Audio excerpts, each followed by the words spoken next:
नमस्कार, एनडीटीव्ही मराठीमध्ये आपलं स्वागत आणि बुलेटिनच्या सुरुवातीलाच एक मोठी बातमी समोर येते। नरेंद्र दाभोलकर हत्ये प्रकरणात 5 पैकी 3 आरोपी निर्दोष सुटलेले आहेत। सचिन अंदुरे आणि शरद कळसकर यांना दोषी ठरवण्यात आलेलं आहे।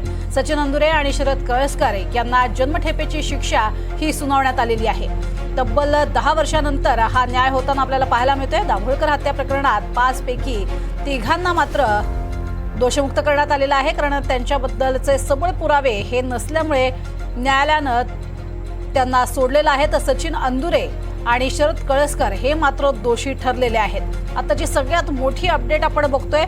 नरेंद्र दाभोलकर हत्या प्रकरणामध्ये निकाल कधी लागणार असा सवाल होता, अखेर निकाल समोर आलेला आहे।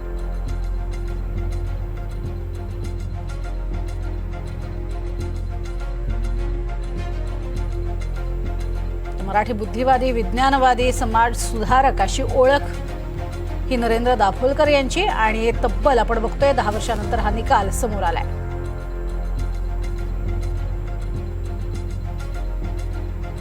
अमित दाभोलकर हे नेमकी प्रतिक्रिया काय देत आहेत या संदर्भात ऐकूयात। अमित दाभोलकर आपल्यासोबत जोडले गेलेले आहेत। अमितजी, सगळ्यात महत्त्वाचा निकाल समोर आलेला आहे, तुमची पहिली प्रतिक्रिया? प्रत्यक्षामध्ये डॉक्टर नरेंद्र दाभोलकरांच्या खुनाच्या खटल्यामध्ये 2 जे संशयित मारेकरी होते त्यांना शिक्षा झालेली आहे, ही निश्चितच समाधानाची बाब आहे।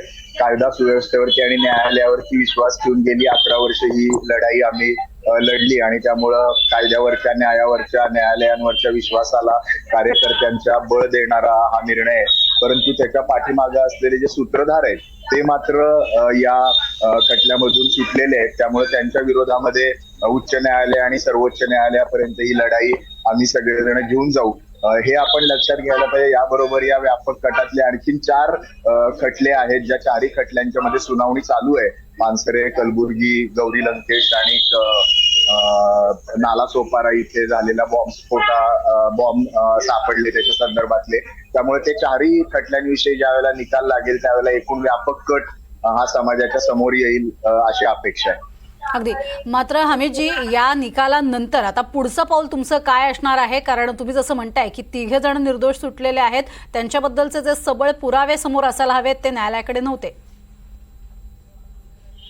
या न्यायालयाच्या निर्णयाच्या विरोधामध्ये आम्ही उच्च न्यायालयामध्ये दाब मागणार आहोत आणि त्याचबरोबर ही लढाई सर्वोच्च न्यायालयापर्यंत आम्ही घेऊन जाणार आहोत।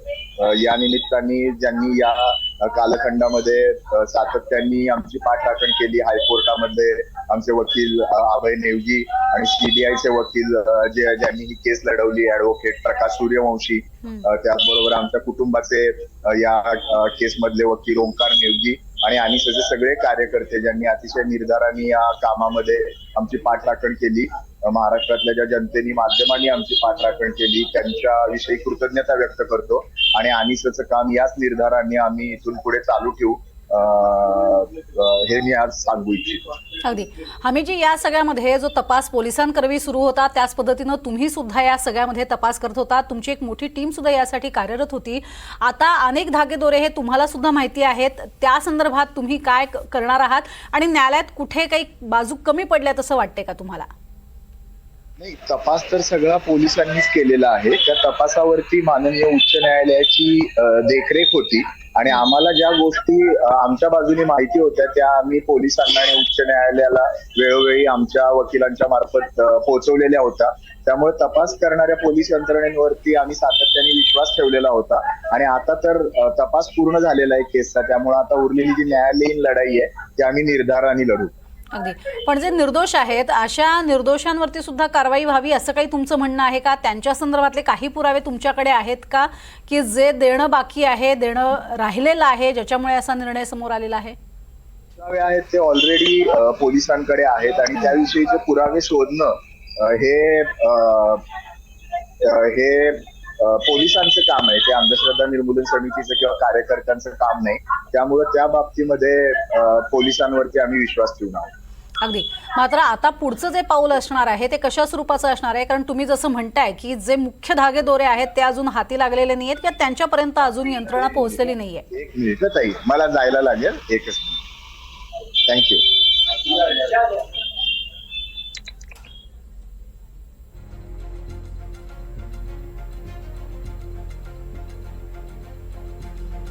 अमित दाभोळकर यांनी आपल्याला प्रतिक्रिया दिलेली आहे की ज्या पद्धतीनं दोघांवरती दोषारोप सिद्धी झालेली आहे, मात्र अजूनही 3 आरोपी निर्दोष आहेत आणि त्या संदर्भात आम्ही उच्च न्यायालयामध्ये जाणार आहोत असंही त्यांनी म्हटलेलं आहे. पुढच्या न्यायालयात जाऊन आम्ही न्याय मागणार असंही त्यांनी म्हटलेलं आहे.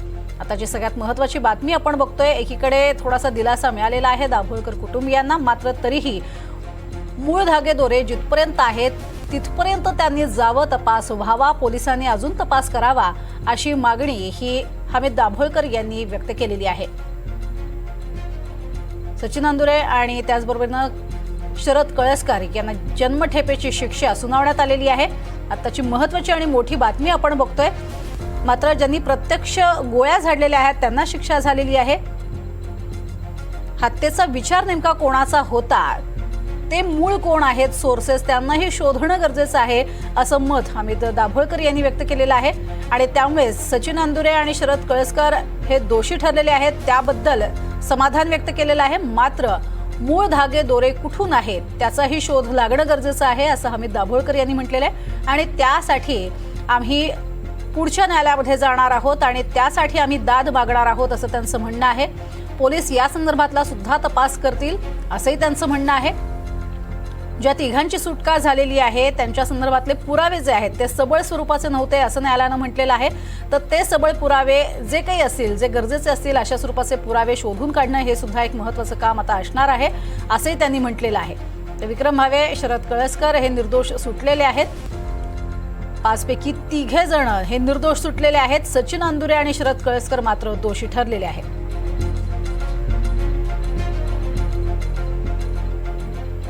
तर दाभोळकर हत्याकांड प्रकरणाचा हा इतिहास जो आहे तो आपण बघतोय.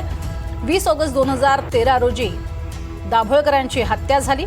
पुण्यातल्या ओंकारेश्वर पुलावरती ही हत्या करण्यात आली. गोळ्या झाडून त्यांच्यावरती हत्या करण्यात आली. वीरेंद्र तावडे, सचिन अंदुरे, विक्रम भावे यांच्यावरती हत्येचे आरोप आहेत. शरद कळसकर, संजीव पुनाळेकर यांच्यावरही हत्येचा आरोप आहे. तर हत्येचा कट रचणं, हत्या करणं, UAPA असे त्यांच्यावरती आरोप ठेवण्यात आलेले आहेत. पुरावे नष्ट करणं, शस्त्रास्त्र अधिनियम अशा आरोपांखाली त्यांना अटक करण्यात आली. एकूण 5 जणांना ही अटक करण्यात आली होती. पैकी 2 जण हे दोषी ठरवण्यात आलेले आहेत, तर 3घांची निर्दोष मुक्तता करण्यात आलेली आहे. मुक्ता दाभोळकर या सुद्धा आपल्यासोबत जोडल्या गेलेल्या आहेत. मुक्ताजी, दोघांना दोषी ठरवण्यात आलेलं आहे. पहिली तुमची प्रतिक्रिया या सगळ्या प्रकरणावरती आलेल्या निकालावरती? दोघांना दोषी ठरवण्यात आले जे ऍक्च्युअल शूटर्स आहेत ही महत्वाची गोष्ट आहे आणि त्याबद्दल आम्हाला निकालाचा भाग म्हणून समाधान आहे. 3 जणांना ज्यांना निर्दोष सोडण्यात आलेला आहे त्याच्या विरुद्ध आम्ही आधी उच्च न्यायालय आणि गरज पडल्यास सर्वोच्च न्यायालयापर्यंत आम्ही याचा पाठपुरावा करू.